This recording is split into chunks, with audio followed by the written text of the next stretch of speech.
irmão dourado drenou a empresa da família e mesmo assim meus pais exigiram que eu desse a ele metade da minha.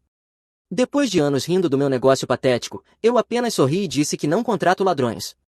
Ei, Reddit, então aqui vai o que ninguém te conta sobre crescer sendo a decepção em uma família rica. Você fica muito confortável em ser invisível.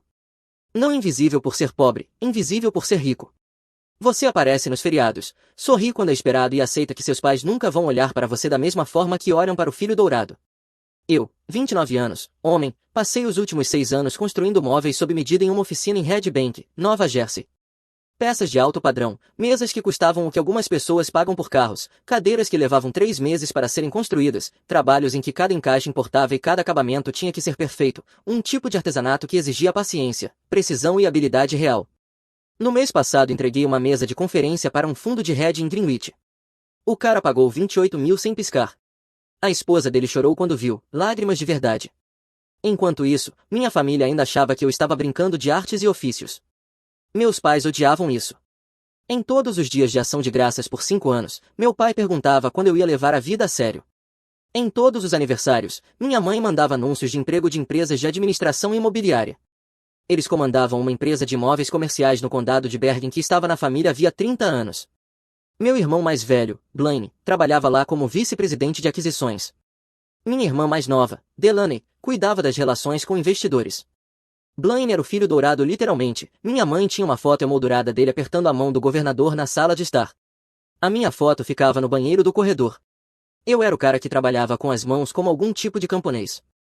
5 dias antes do Natal, dirigi até a propriedade da família em Saddle River, uma grande casa colonial com uma entrada circular. Eu queria chegar mais cedo naquele ano, ajudar a arrumar, talvez finalmente provar que eu pertencia à mesa em vez de apenas ser tolerado nela. Estúpido, né? Ainda acreditar que família importava depois de tudo. A governanta de 18 anos abriu a porta. Ela era a única pessoa naquela casa que parecia genuinamente feliz em me ver. Senhor Callahan, que bom ver você. Oi, eles estão lá em cima. Ela hesitou, olhou por cima do ombro e depois disse baixinho que sim. Lá dentro, mamãe e Delaney tinham planilhas cobrindo a mesa de centro como se estivessem coordenando uma tomada hostil. Oi, cheguei. Mamãe mal levantou os olhos. Deixe o casaco no corredor e não toque nas decorações. A empresa de ambientação volta amanhã. Delaney olhou rapidamente. Ah, que bom que você chegou cedo.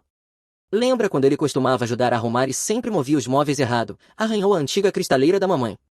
Desdenhosa, condescendente, como se eu fosse uma criança que não podia ser confiada nem para tarefas básicas.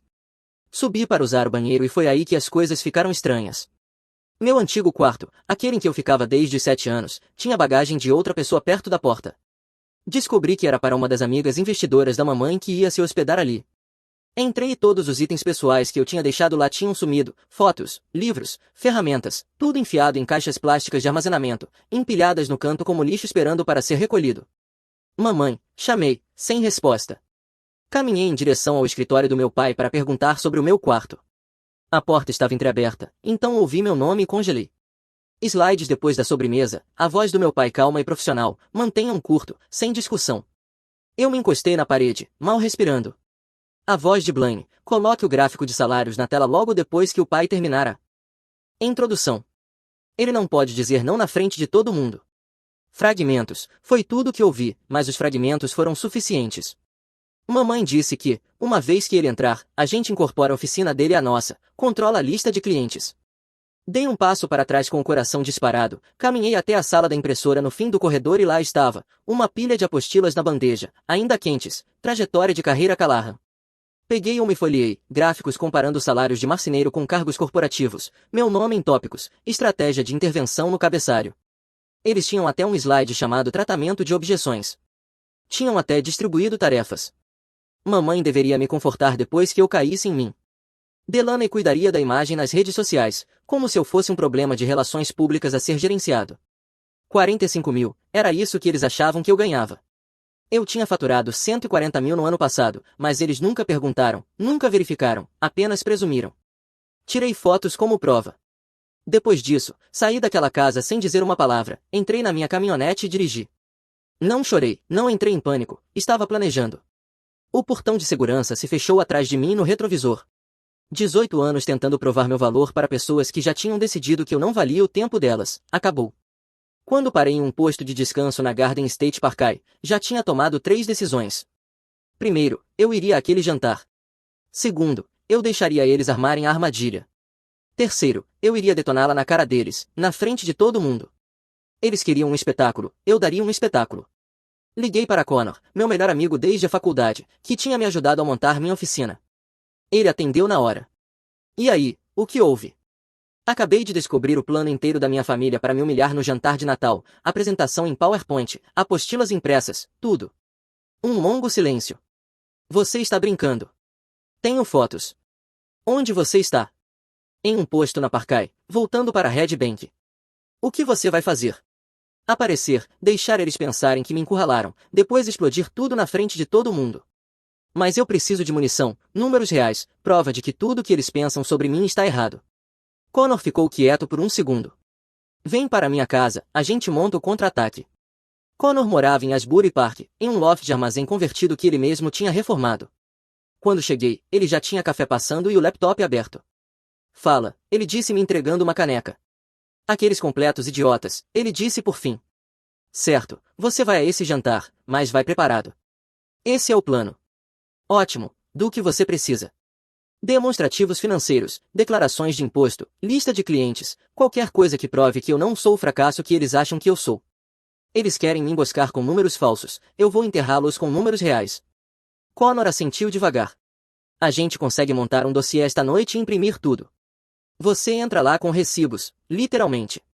Passamos as 3 horas seguintes reunindo tudo, declarações de imposto mostrando renda de 140 mil, extratos bancários mostrando depósitos consistentes, depoimentos de clientes que eu havia guardado ao longo dos anos, fotos de peças concluídas nas casas dos clientes, um portfólio que provava que eu não estava brincando de ter um negócio, eu estava administrando um com sucesso, sem a ajuda deles, sem o dinheiro deles e sem a aprovação deles. Connor puxou os registros públicos da empresa deles e disse, cara, as contas a receber deles são um desastre, eles vêm perdendo clientes há 2 anos, ele assobiou, seu irmão não apenas roubou deles, ele afundou a operação inteira enquanto fazia isso. Connor ainda me ajudou a ensaiar o que dizer quando eles começassem a apresentação, como cronometrar a revelação para o impacto máximo, onde ficar em pé para que todos pudessem me ver quando eu puxasse meu dossiê. Isso está sólido, Connor disse revisando o material final, eles mostram os números falsos deles, você mostra os seus reais, na frente de todo mundo, checkmate. Perfeito, eu disse.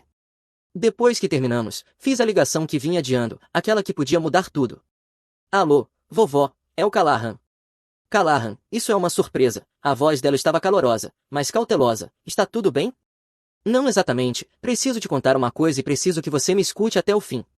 Contei tudo a ela, a apresentação, os números salariais falsos, o plano de me forçar a entrar na empresa. Quando terminei, ela ficou em silêncio por um longo momento. Seu pai me ligou ontem, ela finalmente disse, pedindo um empréstimo substancial. Quando pressionei ele sobre o motivo, ele se esquivou, agora eu entendo. A voz dela ficou dura. Blaine tem roubado deles, não é? É disso que tudo isso realmente se trata. Meu estômago despencou. Como você sabia? Eu suspeito há meses, os números nunca batiam quando Vincent falava do negócio. Ela fez uma pausa. Então a solução deles é emboscar você e roubar o seu negócio para cobrir as perdas deles, deplorável. Vou ao jantar, vovó. Vou deixar eles tentarem a intervençãozinha deles e depois vou expor tudo na frente da família inteira. Outra pausa, então ela disse, bom, e eu estarei lá para te apoiar. Você vai? Absolutamente, está na hora de alguém responsabilizá-los. A voz dela era de ferro. Não atenda nenhuma ligação deles antes do jantar, deixe eles acharem que está tudo normal e, Callahan, não se contenha. Não vou. Desligamos. Eu tinha minha munição, eu tinha minha aliada, agora só precisava esperar. A véspera de Natal eu passei na minha oficina, finalizando uma encomenda e tentando manter a calma. Meu telefone vibrava sem parar, mãe ligando, pai ligando, eu ignorei tudo, deixei eles se perguntarem, deixei eles suarem. Naquela noite dirigi de volta para Sadley River, estacionei na entrada circular, entrei como se nada estivesse errado. A casa estava lotada, tias, tios, primos, amigos da família, todos bem vestidos, o jantar anual de Natal do Scalar em pleno andamento. Mamãe me viu primeiro, alívio inundou o rosto dela. Callahan, você veio. Ficamos preocupados quando você não atendeu o telefone. Fiquei ocupado com o trabalho, você sabe como é. Ela não sabia, nunca tinha perguntado. O jantar foi o espetáculo de sempre. Comida cara, risadas falsas, pai comandando a mesa na cabeceira, Blaine garantindo que todos soubessem do último negócio dele, Delaney citando nomes de investidores e eu sentado em silêncio, esperando. Depois da sobremesa, pai se levantou e bateu levemente no copo. Se eu puder ter a atenção de todos, antes de irmos para a sala de estar, eu gostaria de compartilhar algo especial, uma apresentação sobre o futuro da nossa família. Lá vamos nós. Todos migraram para a sala de estar, onde um projetor já estava montado. Sentei perto do fundo. Minha avó cruzou meu olhar do outro lado da sala e me deu um pequeno aceno. Pai começou o discurso, o legado da empresa, a importância da união familiar, a necessidade de todos contribuírem. Então Blaine avançou com o controle. Como muitos de vocês sabem, Callahan tem seguido caminhos profissionais alternativos. Ele sorriu para mim de forma condescendente. Reunimos algumas informações para ajudá-lo a ver o quadro geral. O primeiro slide apareceu, trajetória de carreira Callahan, gráficos mostrando salários de marceneiros, médias nacionais, meu nome em tópicos, o número 45.000 em letras vermelhas e grandes. Como vocês podem ver, Blaine continuou, o teto para esse tipo de trabalho é extremamente limitado, enquanto isso nossa empresa familiar oferece verdadeiro potencial de crescimento, benefícios e estabilidade. Esse é um número interessante, eu disse me levantando, de onde você tirou isso? Blaine piscou, médias do setor, pesquisa padrão. Sério? Porque, de acordo com minhas declarações de imposto, eu ganhei 140 mil no ano passado. Tirei o dossiê do casaco. Quer ver? A sala ficou em silêncio, dava para ouvir o gelo se acomodando nos copos. Tenho extratos bancários também, depoimentos de clientes, fotos de peças que construí e que foram vendidas por mais do que alguns carros das pessoas. Caminhei em direção à frente, garantindo que todos pudessem me ver, mas por favor, continue, conte a todos mais sobre o meu hobby fracassado.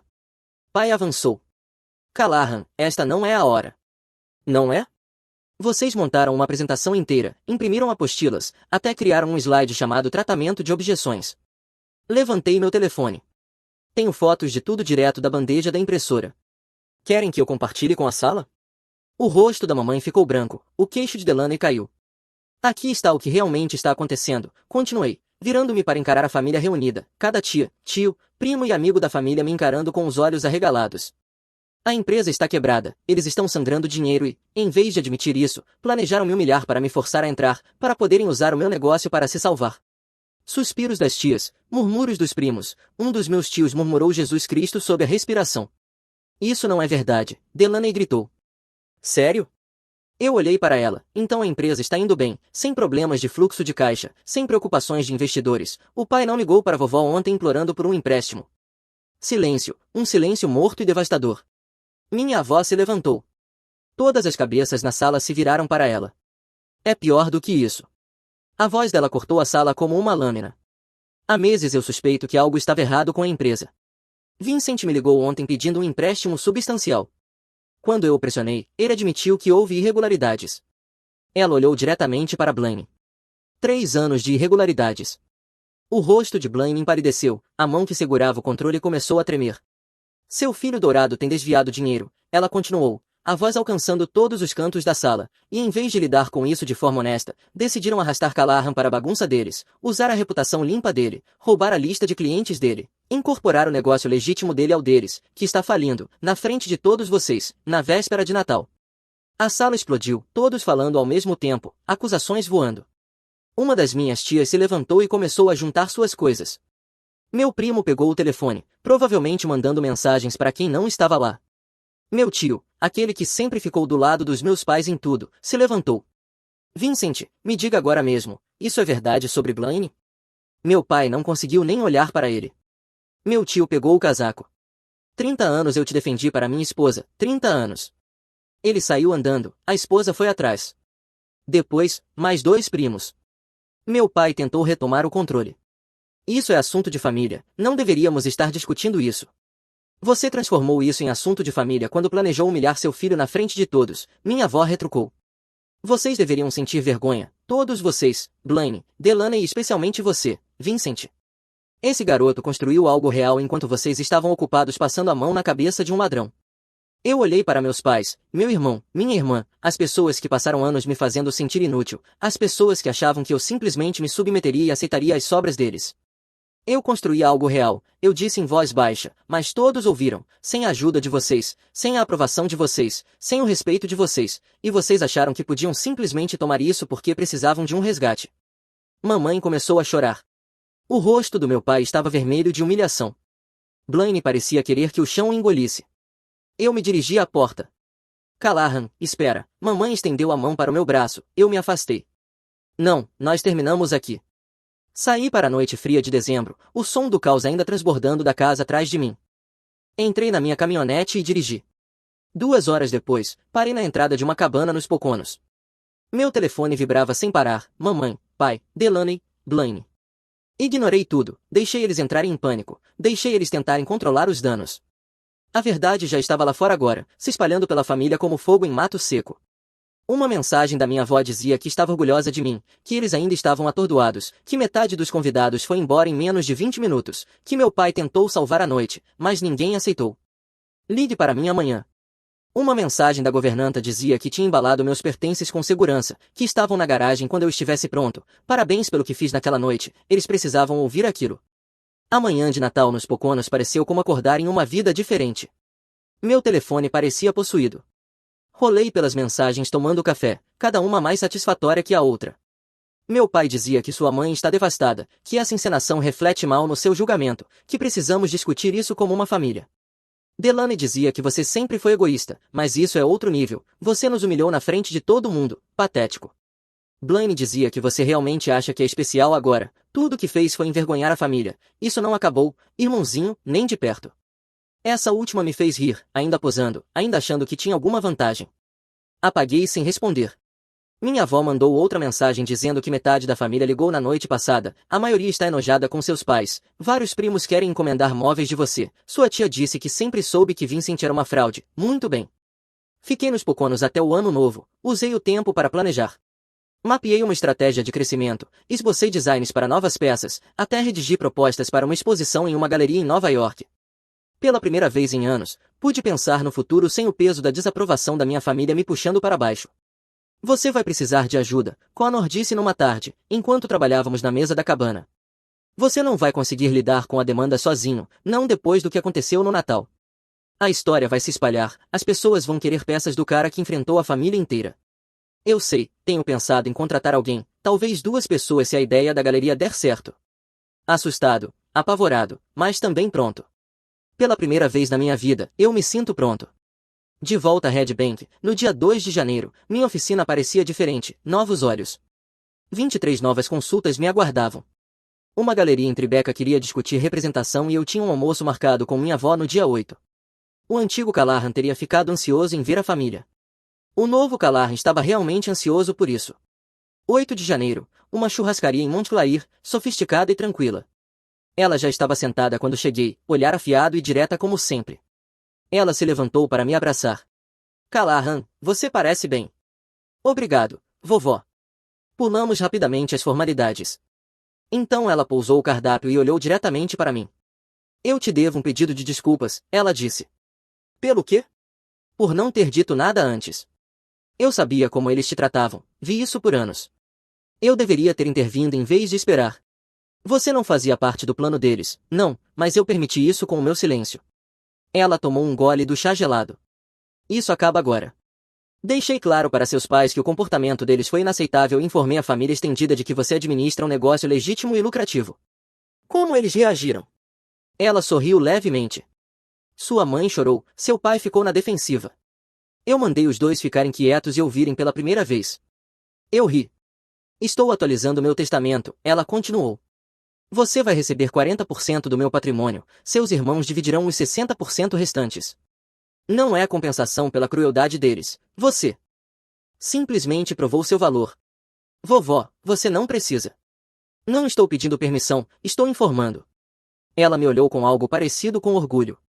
Você me lembra de mim mesma na sua idade. Todo mundo tinha opinião sobre o que eu deveria fazer. Ignorei todas e construí meu próprio escritório de contabilidade. Foi a melhor decisão que já tomei. Eu não sabia disso. Sua família não menciona, não se encaixa na narrativa deles. Ela fez uma pausa. Também estou investindo no seu negócio, não é caridade, é uma decisão empresarial legítima. 15% de participação em troca de capital para expandir. Eu a encarei. Você está falando sério? Completamente. Eu revisei seu site, liguei pessoalmente para 3 dos seus compradores. Seus números são excelentes, o potencial de crescimento é substancial. Você é um investimento sólido. Ela sorriu. E eu espero relatórios trimestrais, sou uma investidora participativa. Conversamos sobre os detalhes durante o almoço. O investimento dela me permitiria contratar 2 pessoas, modernizar equipamentos e alugar um espaço adequado para showroom. Mais uma coisa, ela disse ao final. Sua mãe vai tentar contato, pedidos de desculpa e manipulações. Seja qual for a sua decisão, lembre-se de que você não deve perdão a eles só porque são família. Você deve respeito a si mesmo. Vou lembrar disso. Ela apertou minha mão. Bom homem. As 2 semanas seguintes foram uma explosão. Contratei 2 caras, ambos habilidosos, ambos famintos. Estabelecemos fluxos de trabalho adequados, organizamos o estoque, criamos sistemas para acompanhar encomendas versus peças de galeria. Em meados de janeiro, meu telefone tocou. Pai. Quase não atendi, mas fiquei curioso. Alô? Callahan, é seu pai. Eu sei. Longa pausa. Estou ligando porque precisamos discutir o que aconteceu no Natal. O que exatamente? Você nos humilhou na frente da família inteira, fez acusações. Eu disse a verdade, interrompi, há uma diferença. Callahan, eu entendo que você está chateado, mas precisa olhar isso de forma prática. Estamos lidando com preocupações de investidores, problemas de fluxo de caixa. Pai, por que você realmente queria que eu entrasse na empresa da família? Silêncio. Eu não sou idiota, continuei. Você não estava oferecendo isso por preocupação. O que realmente está acontecendo com Blaine? Mais silêncio. Então, cuidadosamente, a empresa está passando por uma auditoria. Existem algumas irregularidades contábeis.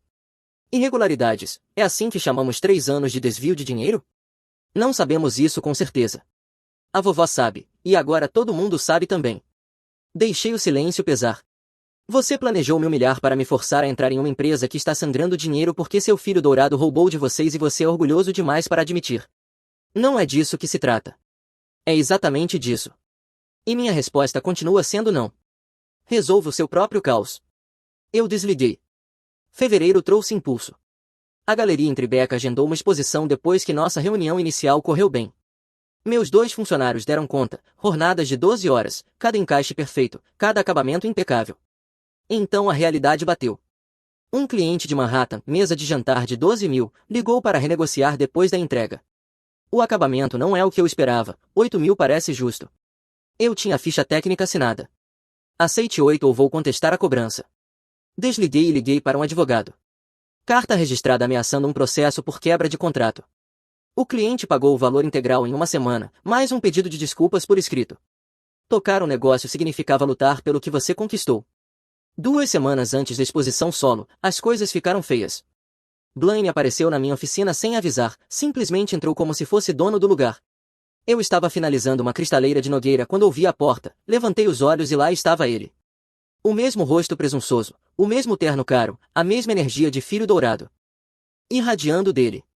Belo lugar, ele disse olhando ao redor, pitoresco. Saia daqui. Relaxa, estou aqui para falar de negócios. Ele pegou um dos meus formões, examinando como se soubesse o que estava fazendo. Não sabia. Os auditores terminaram o relatório preliminar. O pai está em pânico total, a mãe está à base de calmantes, Delaney não para de chorar. Ainda não é meu problema.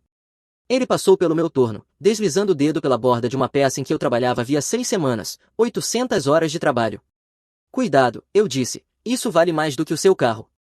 O maxilar dele se contraiu, a primeira reação real que consegui arrancar dele. Aqui está a questão, irmãozinho, ele pousou o formão e me encarou. Não precisa ficar feio. Família cuida de família. Você me traz como sócio, 50-50, e a gente considera tudo quitado. Eu cuido das operações, você faz o seu trabalhinho de marcenaria. Eu realmente ri. Você está falando sério? Mortalmente sério. Eu tenho experiência empresarial, você não tem as conexões. Eu posso levar isso para o próximo nível. Você roubou milhões da empresa da família. E você quer que eu te entregue metade do meu negócio? O rosto dele se endureceu. Eu não roubei nada, houve problemas de fluxo de caixa, contabilidade criativa, as coisas ficaram complicadas. Os auditores têm uma opinião diferente. Os auditores não conhecem a história inteira. Ele deu um passo à frente. Estou te oferecendo uma boia de salvação, aceite. Saia da minha oficina. Pense bem, Callahan. Se você me fizer seu inimigo, as coisas ficam difíceis. Eu conheço pessoas, investidores, clientes. Posso fazer ligações que enterrariam esse seu pequeno hobby em uma semana. Você está me ameaçando? Estou te dando opções. Ele sorriu, aquele mesmo sorriso condescendente do Natal. 50-50, oferta final. Eu não contrato ladrões e definitivamente não faço deles meus sócios. O sorriso dele desapareceu. Você vai se arrepender disso. Sai agora. Ele foi embora, mas algo me dizia que aquilo não tinha acabado. 3 dias depois começou.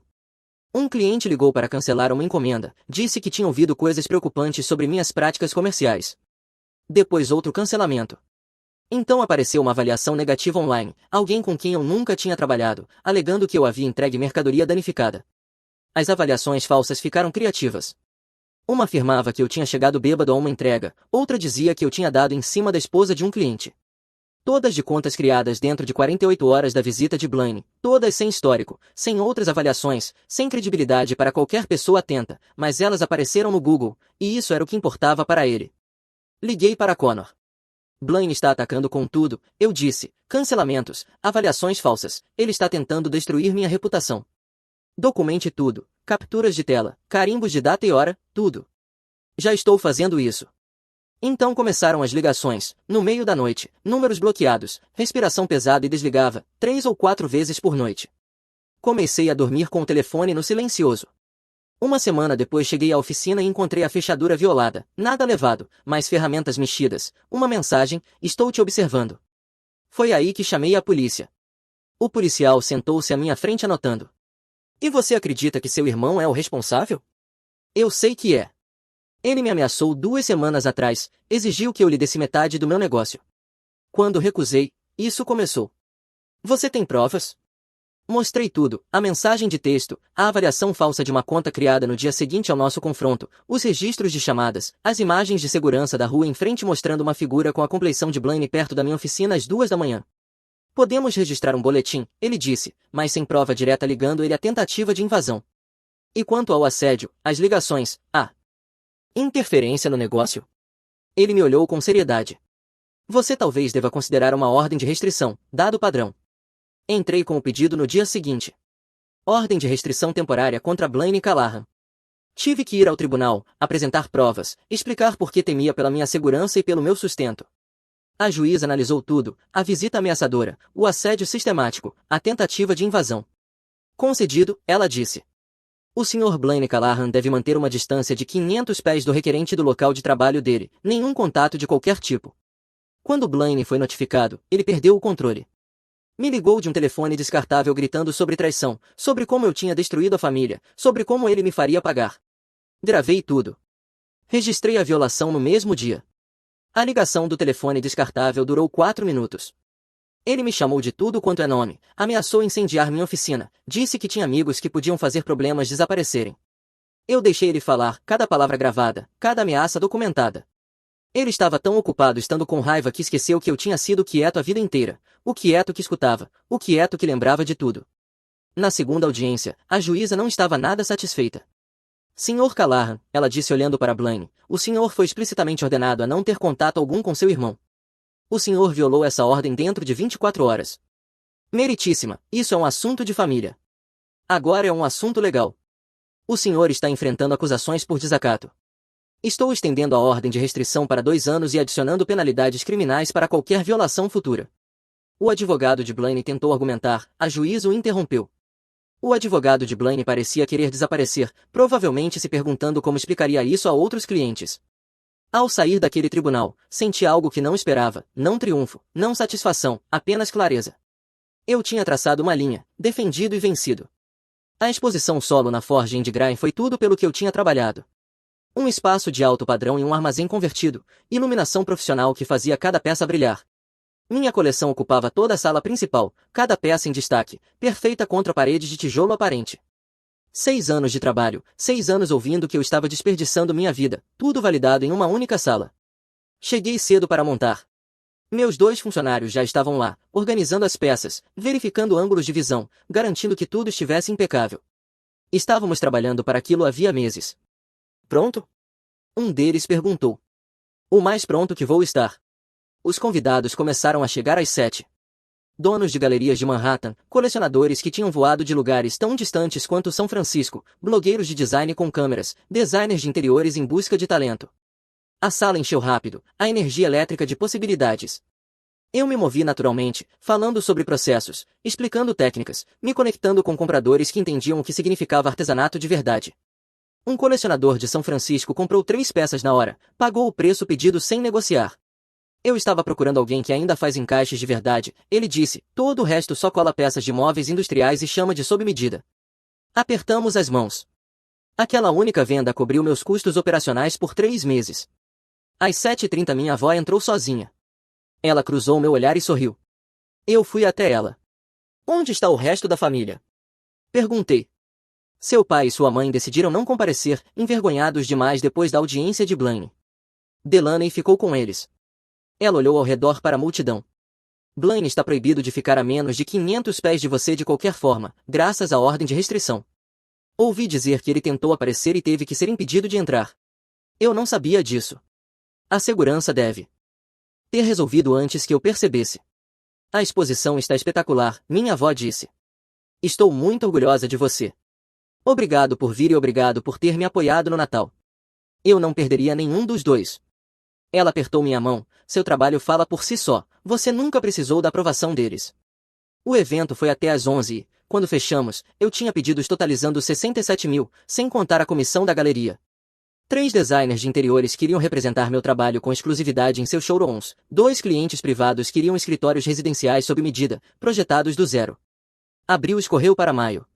O caso de Blaine se tornou público, acusações criminais foram formalizadas, não apenas pelas violações da ordem de restrição, mas também pelo desvio de dinheiro. Acontece que os auditores encontraram tudo, 3 anos de registros falsificados, empresas de fachada, contratos desviados, toda a operação exposta em documentos judiciais que se tornaram de domínio público.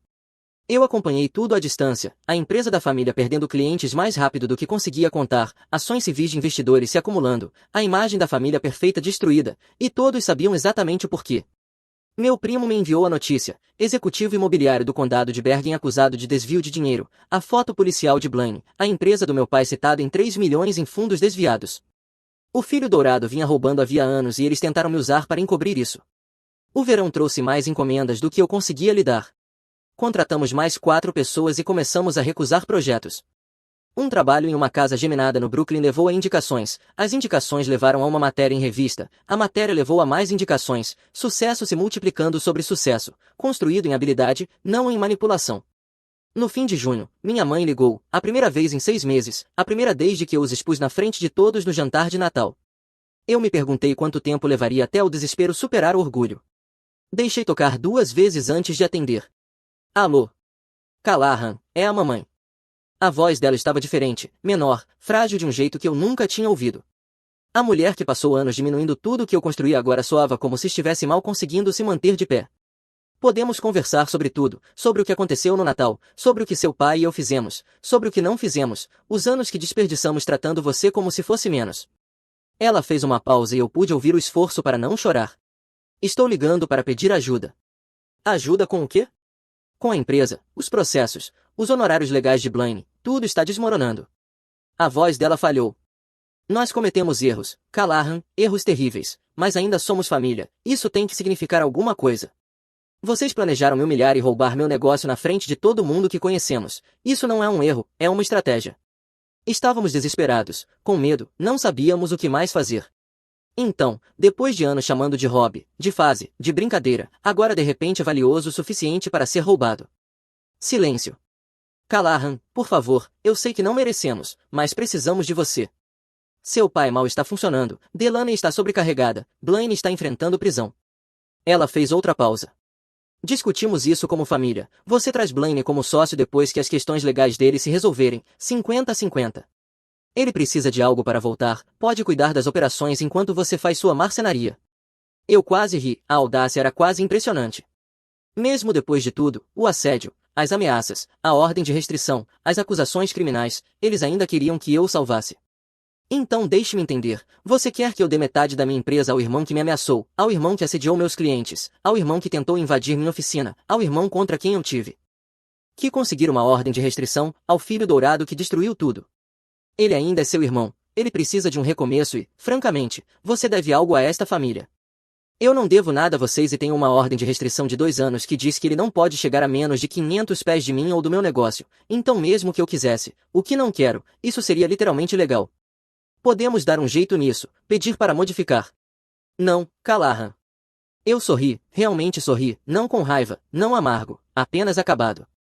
Eu não contrato ladrões e definitivamente não faço deles meus sócios. O silêncio se estendeu e, quando ela falou de novo, a voz estava oca. Eu não sei mais o que dizer. Não há nada a dizer, vocês fizeram suas escolhas, agora vivam com elas. Eu não sou o resgate de vocês, não sou a rede de segurança de Blaine. Eu sou o filho que vocês descartaram e eu construí algo real sem vocês. Podemos pelo menos nos encontrar, conversar pessoalmente? Não, acabamos aqui. Eu desliguei. 2 horas depois, Delaney mandou mensagem dizendo que você está destruindo esta família, espero que esteja feliz.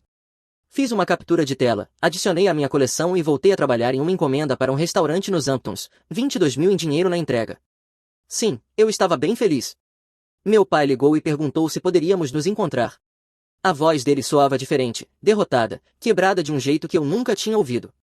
O homem que sempre esteve no controle, sempre tinha um plano, sempre sabia como conduzir uma sala, aquele homem tinha sumido. Eu concordei. Uma lanchonete tranquila em Montclair, território neutro, o tipo de lugar onde ninguém nos reconheceria, sem reputação de família para manter, sem imagem para proteger, apenas 2 pessoas que precisavam ter uma conversa atrasada em anos. Ele entrou parecendo ter envelhecido 10 anos, terno amarrotado, gravata torta, o homem sempre impecável, que me dava lições sobre apresentação e profissionalismo, agora parecia alguém que vinha dormindo no carro. Sentou-se pesadamente, como se o peso de tudo o que aconteceu estivesse esmagando fisicamente. Obrigado por se encontrar comigo, ele disse. Você queria conversar. Ele assentiu, pediu café e respirou fundo. Blaine aceitou um acordo na semana passada, 18 meses em prisão federal de segurança mínima. A empresa da família entrou com pedido de falência, estamos liquidando ativos, vendendo a propriedade, tudo se foi. Ele me olhou. Construí aquela empresa por 30 anos, sacrifiquei tudo por ela, sacrifiquei meu relacionamento com você e ela se foi. Blaine destruiu tudo e eu permiti. Eu não disse nada, apenas esperei. Você estava certo, ele continuou, sobretudo. Eu estava errado em tentar te controlar, errado em zombar do que você construiu, errado em planejar aquela emboscada de Natal, errado em proteger Blaine quando ele veio atrás de você. Eu estava errado em tudo. Por que está me dizendo isso agora? Porque preciso que você saiba que fez certo em sair, você construiu algo real, algo sustentável, algo que importa. Ele encontrou meu olhar. Estou orgulhoso de você, Callahan. Eu deveria ter dito isso anos atrás, estou dizendo agora. Eu o observei se humilhar e não senti absolutamente nada. Eu não preciso que você me salve, ele continuou, não preciso que você entre em nada nem conserte nada, só preciso que você saiba que eu estava errado e você estava certo, e sinto muito por não ter enxergado isso antes. Ficamos sentados em silêncio. Bom saber, eu disse, não muda nada, ainda estamos encerrados. Eu entendo. Fique com seu pedido de desculpas, eu não preciso dele. Eu segui em frente há muito tempo. Ele assentiu. Imaginei que você diria isso. Levantou-se para sair, virou-se e disse, sabe qual é a pior parte? Eu tinha 2 filhos, um que teve coragem de construir algo real e um que não teve. Eu destruí meu relacionamento com o primeiro tentando controlá-lo, o segundo destruiu tudo tentando me agradar e depois culpou todo mundo quando tudo desmoronou. Ele balançou a cabeça. Eu escolhi o cavalo errado e perdi tudo por causa disso. Ele foi embora. Não foi vingança, nem satisfação, nem sequer triunfo, embora eu tivesse conquistado isso. Eu não precisava mais da aprovação deles. Eu já tinha vencido. Meu pai me expulsou de casa aos 18 anos para dar meu quarto ao enteado dourado dele e disse que eu precisava crescer. Anos depois, eles apareceram implorando para que eu mentisse e encobrisse o crime dele. Eu me recusei. Agora eles estão presos vivendo com as consequências que eles mesmos criaram. Ei, Reddit, minha família me tratou como uma peça sobressalente a vida inteira, então eu dei-o fora, construí algo real para mim e nunca olhei para trás, mas, é claro, eles simplesmente não conseguiam me deixar em paz. Antes de entrar no caos, deixe-me levar você de volta aonde tudo começou. Tenho 23 anos agora, tudo começou quando eu tinha 18. Blake não é meu meio-irmão, é apenas meu irmão por parte de padrasto. Meus pais se separaram quando eu tinha 5 anos, bem na época em que Margaret entrou em cena. Meu pai se casou com ela logo depois, quando Blake tinha 11 anos. Minha mãe biológica ainda estava presente, tentando manter tudo estável enquanto todo o resto mudava. Isso mudou quando minha mãe foi diagnosticada com câncer. Quando eu tinha 14 anos, ela morreu 2 anos depois, e a partir desse ponto, a casa deixou de parecer minha de qualquer forma. Blake sempre foi o favorito, meu pai o criou como se fosse de seu próprio sangue. Atenção, elogios, dinheiro, tempo, enquanto eu era tratado como um pensamento tardio dentro da minha própria casa. Margaret fez questão de que essa dinâmica se mantivesse. Ela não era abertamente cruel, apenas posicionava tudo silenciosamente como amor duro ou como uma forma de me ensinar responsabilidade, enquanto Blake deslizava pela vida sendo filho dourado. Minha mãe tentou contrabalançar isso, mas ela estava lutando contra o câncer e mantendo a família unida ao mesmo tempo. Ela me dizia em particular que eu era mais forte do que imaginava, que um dia eu entenderia por que ela dizia isso. Eu não entendia naquela época, mas entendo agora. Blake, 6 anos mais velho, deixou claro desde o primeiro dia que me via como um obstáculo. Ele me empurrava, me trancava fora dos cômodos, escondia minhas coisas e dizia que eu nem era o verdadeiro filho do meu pai. Se eu reclamasse, meu pai minimizava dizendo que era coisa de meninos. Na noite anterior à feira de ciências da 7ª série, Blake acidentalmente derrubou meu projeto do sistema solar da mesa na garagem e ele se estilhaçou. Meu pai disse que eu deveria ter sido mais cuidadoso e depois levou Blake ao jogo de futebol dele. Minha mãe ficou comigo e ajudou a colar o que fosse possível. Ela prometeu que no ano seguinte faríamos um melhor, algo que nunca chegamos a fazer. Quando Blake foi para a faculdade, eu finalmente respirei pela primeira vez. A casa parecia calma, mas, a essa altura, a doença da minha mãe tinha piorado. Câncer de pulmão em estágio 3 virou estágio 4 em questão de meses. A quimioterapia a devastou. Passei minha metade da adolescência marcando consultas, administrando medicamentos e vendo-a definhar. Meu pai se desligou emocionalmente, e Margaret fazia o papel de esposa solidária apenas quando havia pessoas olhando. Quando minha mãe morreu 2 meses antes do meu 17º aniversário, percebi que eu tinha sido a única coisa mantendo aquela casa de pé. No momento em que ela se foi, o meu lugar naquela casa também se foi. Por meses após o funeral, tudo foi frio, meu pai mal falava comigo, Margaret aperfeiçoou sua polidez distante. Eu cozinhava, limpava e mantinha a casa funcionando como sempre, mas agora estava claro que nada disso importava. Eu não era família, eu era mão de obra. Blake voltou para o funeral e, estranhamente, não me incomodou dessa vez. Olhando para trás, aquilo não foi compaixão, foi cálculo. Ele estava fora havia anos, faculdade, um emprego corporativo, um casamento rápido com Melissa depois que ela engravidou, depois perdeu o emprego e, de repente, o garoto dourado não conseguia pagar aluguel. Com uma esposa e um bebê pequeno, ele fez o que sempre fez, correu direto para meu pai, e meu pai, previsível como sempre, o recebeu de volta como realeza. Meu pai me chamou para conversar numa noite de quinta-feira e jogou a notícia sem qualquer preparação. Blake vai voltar a morar em casa com Melissa e o bebê. Eles precisam do seu quarto para o berçário. Você tem 3 semanas para encontrar outro lugar para morar. Eu fiquei olhando para ele esperando a piada, não havia nenhuma. Nós temos um quarto de hóspedes, eu disse, eles podem usar esse. Eles vão usar o quarto de hóspedes para eles mesmos, o bebê precisa de um espaço adequado. Então para onde eu deveria ir? Você está quase com 18 anos, já deveria começar a agir como um adulto. Margaret estava parada na porta, braços cruzados, observando. Quando olhei para ela, ela me deu um sorriso simpático que não alcançava os olhos. É o melhor para todos, ela disse. Blake tem uma família em que pensar, o bebê precisa de um ambiente estável. Você entende? Eu entendi perfeitamente. Entendi que eu nunca importei para eles e que agora eles nem precisavam mais fingir. Tentei lutar, disse ao meu pai que aquilo era insano, que ele não podia simplesmente expulsar o próprio filho. Ele me olhou como se eu o tivesse insultado e disse que, se eu não saísse voluntariamente, chamaria a polícia e me removeria por invasão de propriedade. O próprio filho sendo ameaçado com a polícia. Margaret se intrometeu dizendo que não estávamos tentando ser difíceis, estávamos tentando ajudá-lo a se tornar independente, sua mãe iria querer que você ficasse sobre os próprios 2 pés. Usar minha mãe morta como justificativa para me expulsar foi quando eu soube que não adiantava discutir.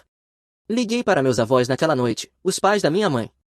Eles moravam a cerca de 6 horas de distância, em outro estado, e eu mal os tinha visto desde o funeral, porque meu pai sempre tinha desculpas para não visitarmos. Eles atenderam no segundo toque. Quando expliquei a situação, meu avô ficou em silêncio por um longo momento. Arrume suas coisas, ele finalmente disse, vamos buscar você neste fim de semana. Eles apareceram 3 dias depois com um caminhão. Meu avô olhou para meu pai uma vez, com puro desprezo. Você deveria ter vergonha, disse meu avô. Meu pai voltou para dentro enquanto eu carregava as caixas. Margaret saiu quando terminamos. Ela tinha uma pasta nas mãos e uma expressão preocupada. Antes de você ir, há algo que você deveria saber, ela disse. Temos separado dinheiro para o seu fundo universitário. Ela me entregou a pasta, um único extrato bancário mostrando $1.200. 1.200, eu disse. Minha avó, que estava silenciosamente fervendo no caminhão, riu. Vocês reformaram a cozinha inteira no ano passado. Entreguei a pasta de volta, fique com isso. O alívio no rosto dela me disse tudo. Aquilo era isca, ela queria que eu recusasse para poder dizer às pessoas que tentamos ajudá-lo, mas ele estava com raiva demais para aceitar, a narrativa perfeita para depois. Blake nem tinha aparecido, ele já estava colocando as coisas dele no meu quarto. A viagem foi silenciosa. Meu avô disse que sua mãe me contou antes de falecer que precisávamos cuidar de você, disse que seu pai tinha mudado. Ela estava certa, eu disse.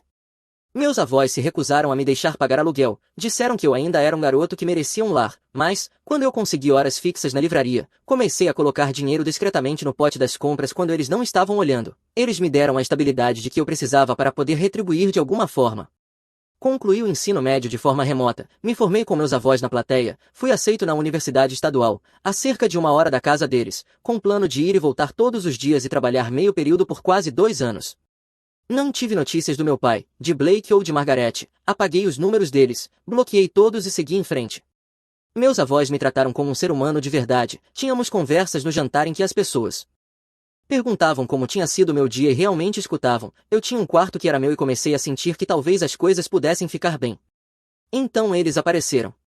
Era uma tarde de sábado, eu estava no meu quarto lendo para uma disciplina de verão quando minha avó subiu as escadas com um olhar que imediatamente me deixou em alerta. Seu pai está aqui, ela disse, Blake também e aquela mulher, Margaret. Minha avó não pronunciava o nome dela desde o dia em que ela se casou com meu pai. Diga a eles para irem embora, seu avô já tentou, ela disse, eles estão insistindo que é urgente, um problema legal. Isso me fez descer. Eles estavam sentados na sala de estar, parecendo destruídos, meu pai mais magro, com olheiras profundas, Blake inquieto e pálido, Margaret tentando e falhando em parecer composta.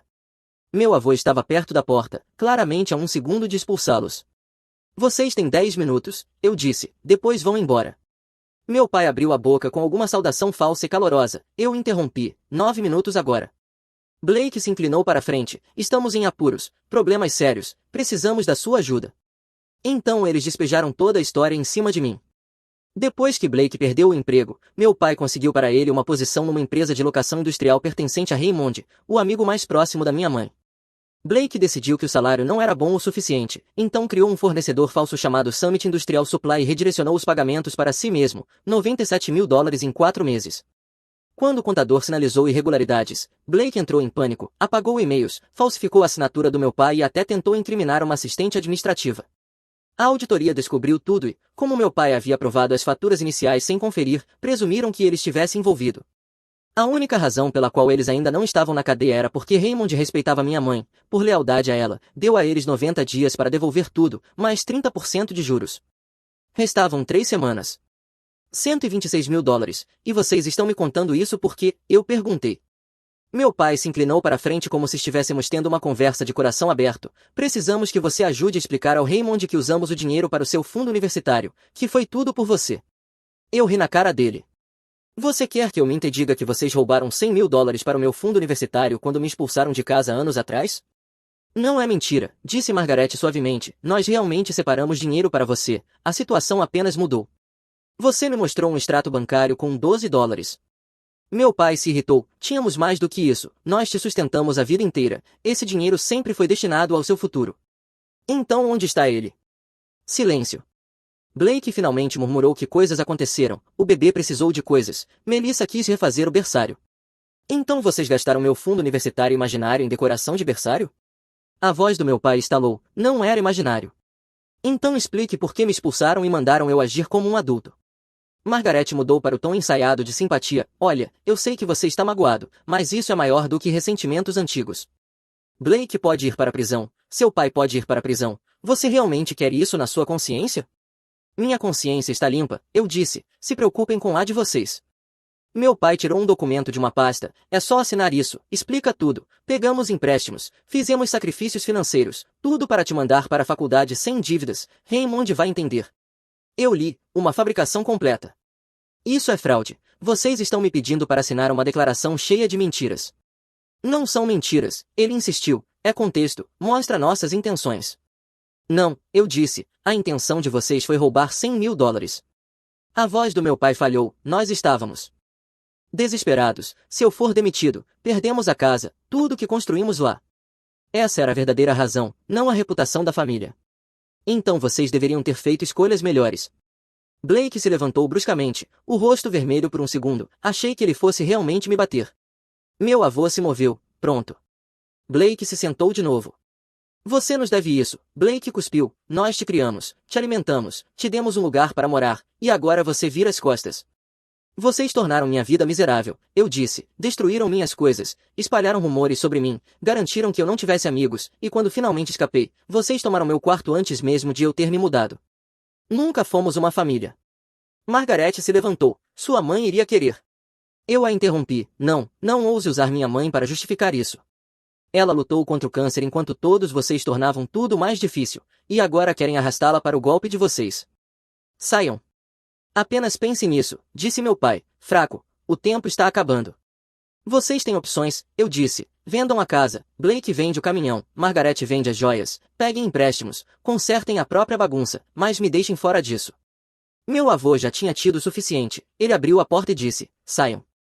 Eles finalmente foram embora. Lá em cima, meu telefone tinha 3 chamadas perdidas de um número desconhecido e uma mensagem de voz de Blake. Eu sei que você está com raiva, mas se nós cairmos, vamos te levar junto. Vamos dizer ao Raymond que você estava envolvido, que foi você quem pediu dinheiro. Nos ajude ou você cai também. Eu salvei e comecei uma pasta com capturas de tela, registros de chamadas, cada pedaço de evidência. Depois veio outra mensagem de voz, do mesmo número, a voz do meu pai cansada e desesperada. Blake, você precisa pensar no que é melhor para todos. Se alguém tiver que assumir a responsabilidade, deveria ser a pessoa que realmente fez isso. Eu tenho uma família em que pensar. Não posso ir para a cadeia. Você é jovem, vai se recuperar. Apenas pense nisso. Era para Blake, enviada para mim e absolutamente útil. Salvei essa também. Parecia que isso estava apenas começando. Eles me deram exatamente 2 dias antes de a verdadeira campanha de pressão começar. Primeiro vieram as mensagens de números que eu não conhecia, familiares que eu mal lembrava, primos distantes, amigos de Margaret, todos com a mesma mensagem básica sobre não deixar o orgulho atrapalhar fazer a coisa certa. Uma mensagem de um primo com quem eu não falava há anos dizia, ei, cara, seu pai comentou que vocês estão tendo alguns problemas, família fica unida em tempos difíceis, não queime pontes que você pode precisar mais tarde. Depois meus avós começaram a receber ligações, parentes perguntando por que eles estavam me colocando contra meu pai, amigas do clube do livro de Margaret expressando preocupação. Meu avô cortou isso rapidamente, mas estava claro que eles tinham iniciado uma campanha de sussurros. A opção nuclear veio 3 dias depois da visita deles. Recebi uma ligação do escritório de admissões da minha universidade, alguém havia entrado em contato alegando que havia irregularidades na minha solicitação de auxílio financeiro. A mulher ao telefone foi muito profissional, mas muito preocupada, disse que precisavam verificar algumas informações e que eu deveria ir ao escritório o mais rápido possível. Fui naquela mesma tarde.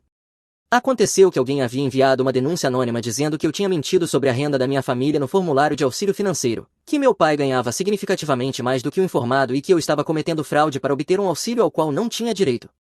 A responsável pelo auxílio financeiro me explicou tudo, mostrou o e-mail anônimo que havia sido enviado, era cuidadoso, não fazia acusações específicas, apenas levantava dúvidas sobre a precisão e sugeria uma investigação. Isso é verdade, alguma coisa disso? Ela perguntou. Não, senhora, eu preenchi esses formulários com meus avós, com o contador, tudo foi verificado. Eu nem moro mais com meu pai, é isso que o seu cadastro mostra, mas precisamos dar seguimento a esse tipo de coisa. Foram necessárias 2 horas reunindo documentos e registros para provar que tudo era legítimo. A responsável foi apologética, disse que provavelmente não era nada, mas que precisavam ser minuciosos. Eu sabia exatamente quem tinha enviado aquele e-mail. Depois veio a ligação do meu trabalho de meio período em uma livraria local. A gerente disse que alguém tinha ligado dizendo ser meu pai, expressando preocupação de que eu pudesse estar usando substâncias controladas e roubando para sustentar um vício, dizendo que eu vinha tendo dificuldades desde que minha mãe morreu e que queriam avisá-la. Minha gerente não acreditou, me conhecia bem o suficiente para saber que aquilo era lixo, mas teve que documentar a ligação, teve que registrar que uma preocupação havia sido levantada. Em seguida veio o alerta de crédito, alguém tentou abrir um cartão de crédito em meu nome, o pedido foi sinalizado porque o endereço não correspondia aos meus registros. Foi aí que eu entendi, eles não estavam mais tentando me fazer cooperar, decidiram que eu não iria ajudá-los, então agora estavam tentando destruir minha credibilidade, me fazer parecer instável, desonesto, pouco confiável, porque assim, se eu fosse até Raymond ou a polícia, eles poderiam apontar um padrão de problemas e dizer que eu estava mentindo para me vingar da minha família. Terra arrasada, porque não tinham mais nada a perder. Naquela noite, Melissa ligou, a esposa de Blake. Nós mal tínhamos conversado alguma vez e eu quase não atendi. Por favor, não desligue, ela disse, a voz soava exausta. Eu preciso falar com você sozinho, sobre Blake, sobre o que realmente aconteceu. Nos encontramos em uma cafeteria no dia seguinte. Ela parecia acabada, olheiras profundas, não tinha arrumado o cabelo, parecia que tinha chorado. Blake não sabe que estou aqui, ela disse, ele enlouqueceria se descobrisse, mas você precisa saber a verdade. Ela contou tudo. O dinheiro que Blake roubou não foi para despesas da família nem para contas, foi para o ego dele, jantares caros, áreas VIP em clubes, o leasing de um carro de luxo que ele mantinha na casa de um amigo para que ela não soubesse.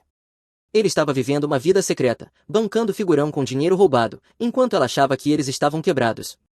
Ele me disse que não podíamos pagar creche, ela falou, eu fiquei em casa com o bebê por 2 anos porque ele disse que não tínhamos dinheiro, enquanto ele gastava milhares consigo mesmo. Por que você está me contando isso? Eu perguntei. Porque eles estão planejando te incriminar. Blake, seu pai e Margaret, eles têm toda uma história pronta. Você pediu dinheiro ao Blake, ele te deu para te ajudar, quando o roubo foi descoberto, você o convenceu a te acobertar. Sem você entrar no jogo e assinar a declaração deles, fica apenas a palavra deles contra a sua. Meu sangue gelou. Você tem provas? Ela pegou o telefone e me mostrou capturas de tela do backup em nuvem de Blake. Ela tinha pego tudo quando suspeitou que ele a estivesse traindo. Mensagens de texto entre Blake e meu pai ajustando a história, áudios de Margaret orientando como tornar tudo crível. Depois ela me mostrou mais, alertas bancários de uma conta escondida, o contrato de leasing do carro de luxo, assinado 3 meses atrás, fotos do telefone dele em clubes, jogando dinheiro como se fosse dono do lugar. Eu não posso deixar isso acontecer, mas também não posso ir à polícia sozinha. Por quê? Blake me ameaçou, disse que, se eu tentar sair ou falar, vai brigar comigo pela guarda e dizer que sou uma mãe incapaz. O pai dele vai apoiá-lo, pagar advogados que eu não posso pagar.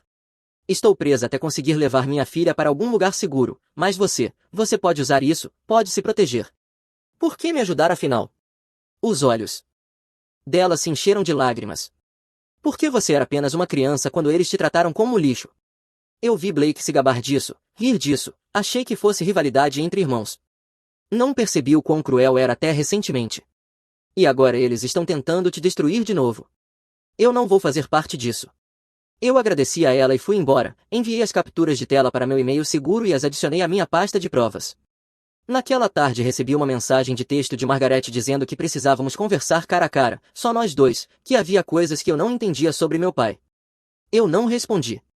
Veio outra mensagem dizendo que seria uma pena se Raymond soubesse que eu estava sendo pouco cooperativo, que ele tinha uma opinião muito elevada a meu respeito e que seria triste se isso mudasse. Tirei uma captura de tela e adicionei à pasta. Então fiz algo que deveria ter feito desde o começo, liguei para Raymond. Raymond concordou em me encontrar no escritório dele na manhã de segunda-feira. Eu o conheci a vida inteira como tio Ray, um cara amigável que aparecia na nossa casa nos feriados e sempre me trazia livros sobre espaço e dinossauros. Ele tinha estado no funeral da minha mãe e me disse que, se eu precisasse de qualquer coisa, era só ligar, eu nunca tinha aceitado essa oferta até agora. O escritório dele ficava em um complexo industrial na periferia da cidade, grandes galpões, pátios de equipamentos, toda a operação. Ele mesmo me encontrou no saguão e me deu um abraço que realmente pareceu genuíno. Você se parece com a sua mãe, ele disse, ela teria orgulho de você.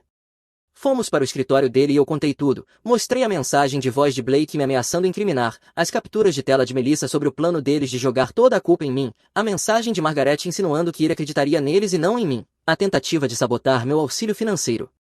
Raymond ouviu tudo sem interromper. Quando terminei, ele se recostou na cadeira e passou a mão no rosto.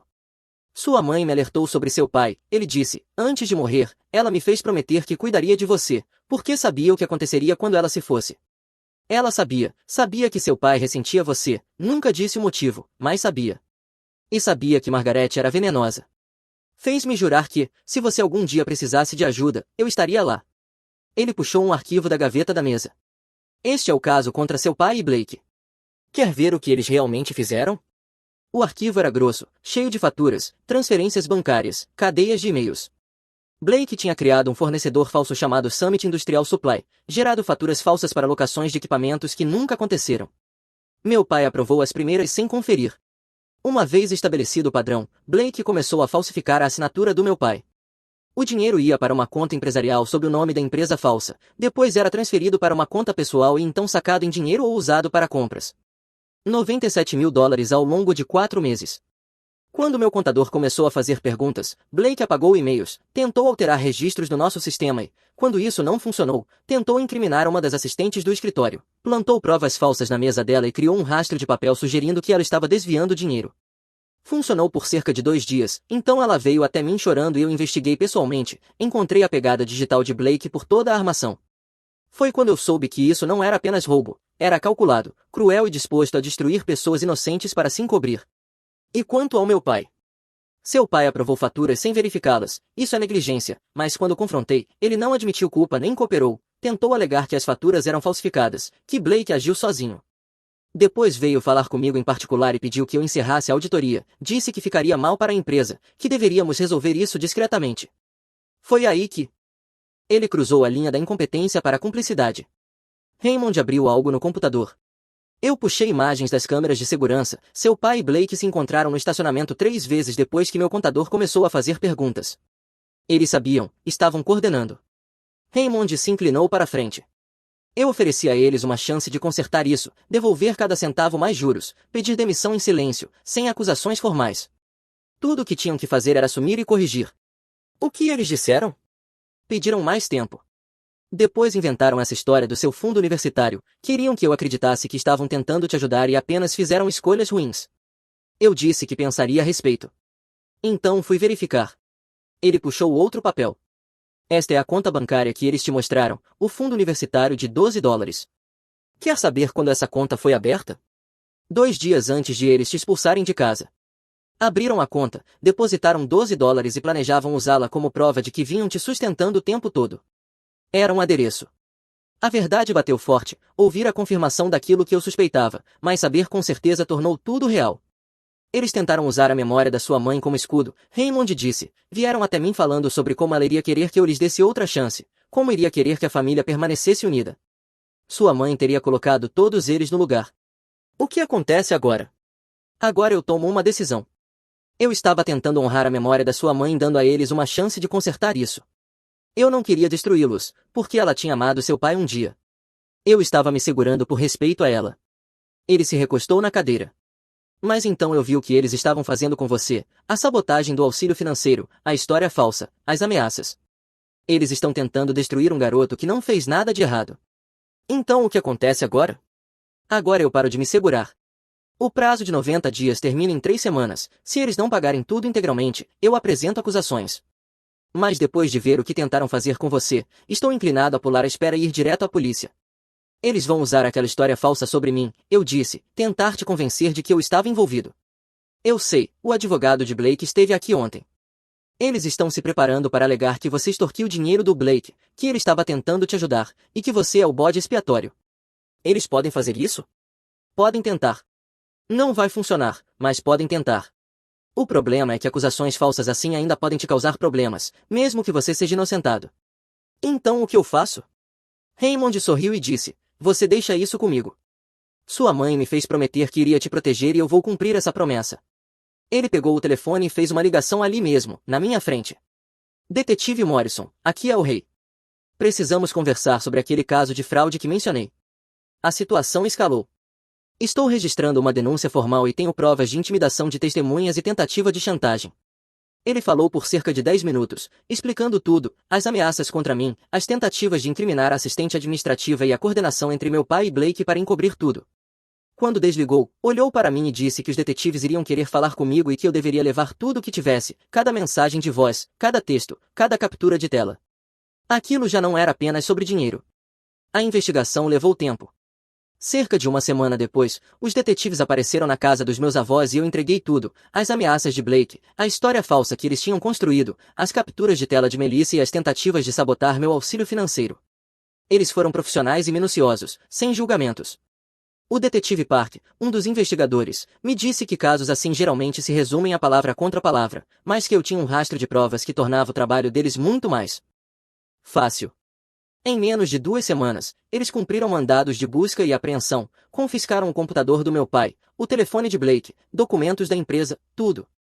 A perícia digital recuperou e-mails apagados que Blake achava que tinha eliminado, cadeias completas de mensagens, assinaturas falsificadas, tudo apontava diretamente para ele. Blake entrou em pânico primeiro. Tentou imediatamente virar o jogo contra meu pai, alegando que tinha sido forçado a participar do esquema e que apenas seguia ordens. Ele fez o papel de vítima com força, mas não funcionou. Cada traço de planejamento e execução levava de volta a ele. Meu pai tentou outro caminho, alegou que Blake havia falsificado suas assinaturas e que ele não sabia absolutamente nada da fraude, mas os detetives tinham as imagens do estacionamento mostrando os dois se encontrando depois que a auditoria interna começou, além de mensagens provando que estavam coordenando tudo. Ele também estava acabado. Margaret resistiu por mais tempo. Ela fingiu ser a esposa chocada e traída, jurando que não fazia ideia do que eles estavam fazendo. Isso durou cerca de 1 semana, até os detetives encontrarem mensagens dela orientando Blake sobre como me incriminar e dizendo quais detalhes soariam mais convincentes.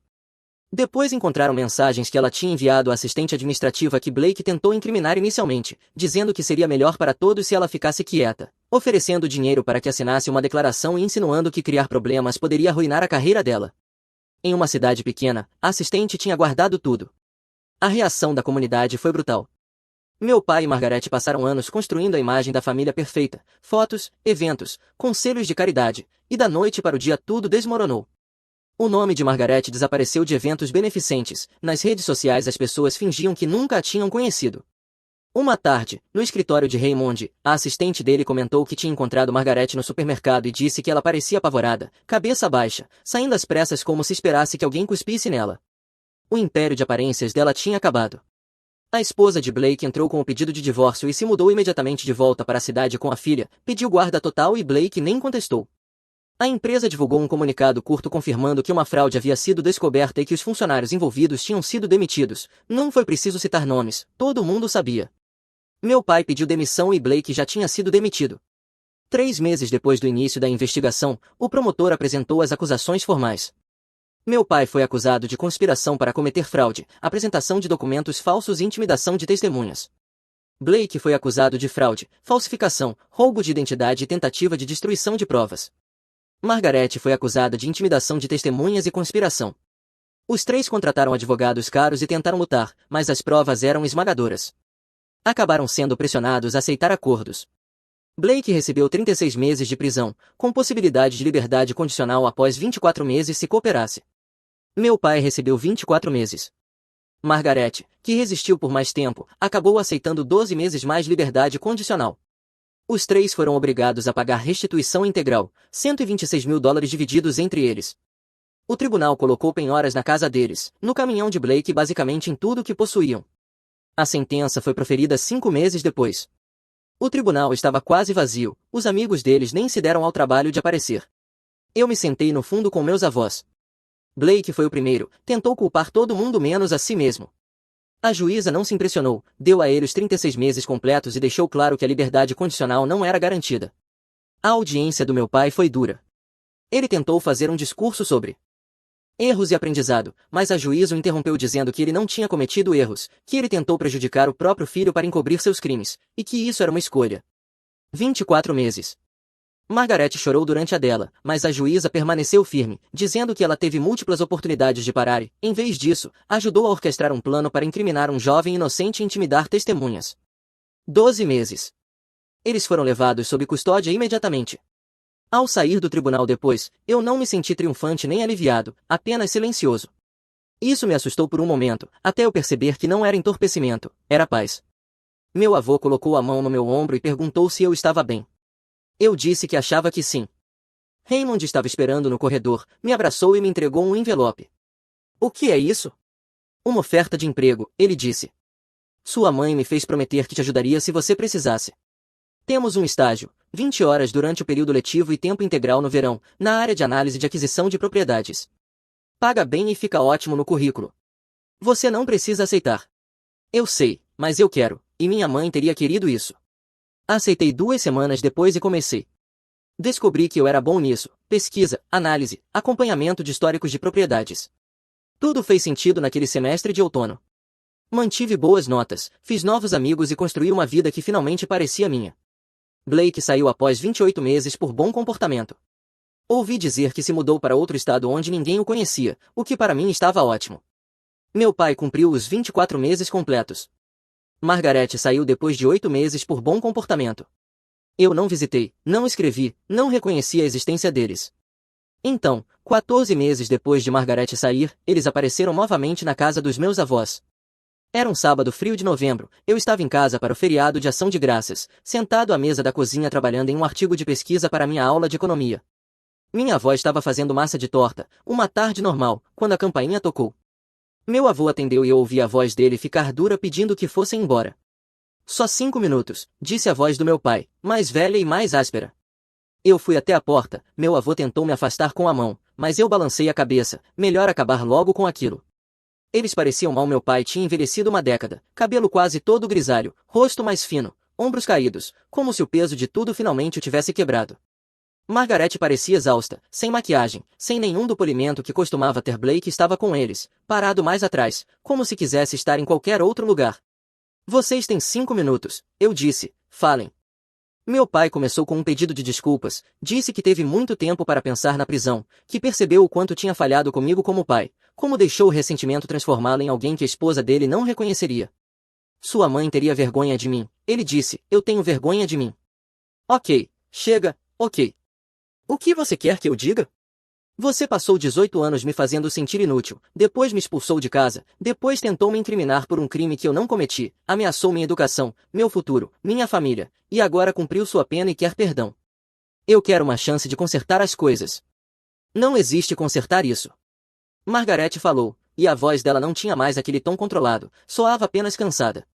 Eu sei que não posso desfazer o que fiz, ela disse, mas quero que você saiba que não foi pessoal, eu estava protegendo minha família. Blake tinha 29 anos, tinha essa idade naquela época também, ele não precisava de proteção, precisava de consequências. Eu vejo isso agora. Vê mesmo? Por que parece que vocês estão aqui tentando tirar algo de mim de novo?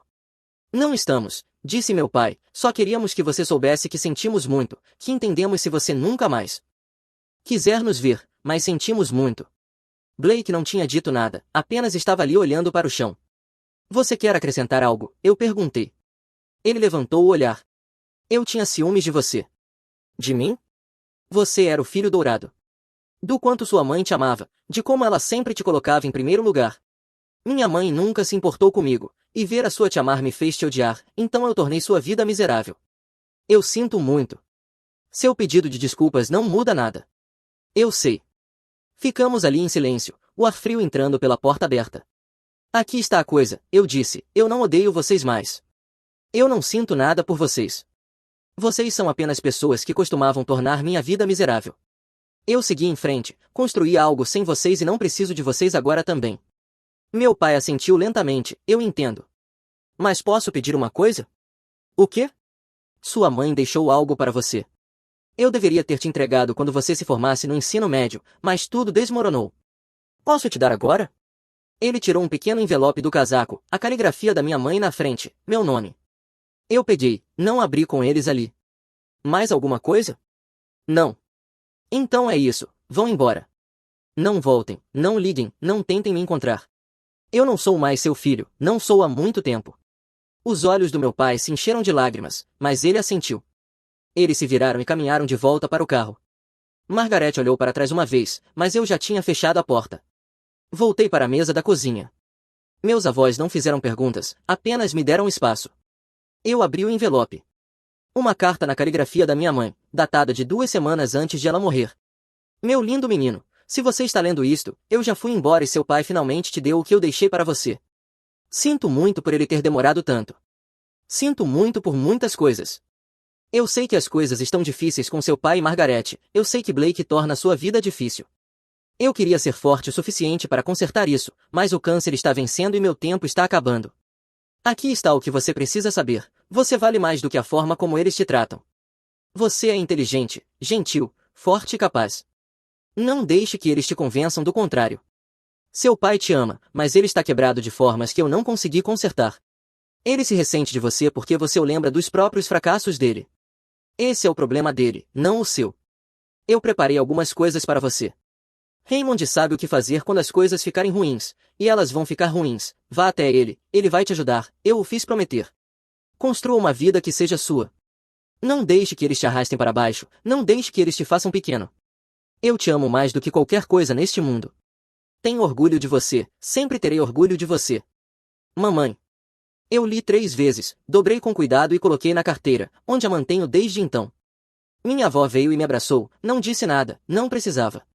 Naquela noite, sentei e escrevi minha própria carta, não para meu pai, nem para Margaret, nem para Blake, mas para mim mesmo. Escrevi tudo que eu tinha sobrevivido, tudo que eu tinha construído, cada vez que escolhi manter minha posição em vez de ceder, cada momento em que me recusei a deixá-los me quebrar, escrevi quem eu me tornei apesar deles. Depois queimei a carta na lareira e vi a fumaça levá-la embora, porque eu não precisava mais segurá-la, não precisava da raiva, nem da dor, nem do peso da disfunção deles. Eu tinha um trabalho em que era bom, tinha notas máximas naquele semestre, tinha uma família que realmente me amava, tinha um futuro que era meu. Eles tentaram me destruir para se salvar e isso saiu completamente pela culatra. Eles perderam tudo enquanto eu construía algo real. 3 anos depois, Raymond estava ao meu lado como padrinho no meu casamento, porque ele tinha conquistado esse lugar na minha vida 100 vezes mais. Meu pai mandou um cartão, eu joguei fora sem abrir. Eu construí uma carreira, construí uma família. Construí tudo que eles um dia tentaram tirar de mim. Isso foi suficiente.